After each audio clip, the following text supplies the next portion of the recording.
المصطلح تاع لونكانايمون هذا كما يقول يعني قابليه الذل.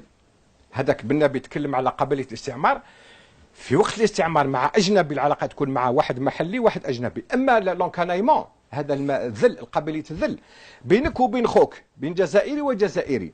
انه خوك هذاك باسم خوك يرتكب مثلا جريمه سياسيه كما لو كو ديتا اللي داروه في 62 وقتلوا الناس، قتلوا المجاهدين. كان الاقتتال بين الولايات تاع المجاهدين المحليه والجيش اللي كان خارج الحدود.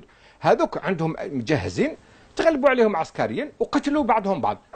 هذه جريمه، هذه جريمه، سي ان كريم هيستوريك دو ليستوار في التاريخ. ما تقدرش تبني على الجريمه.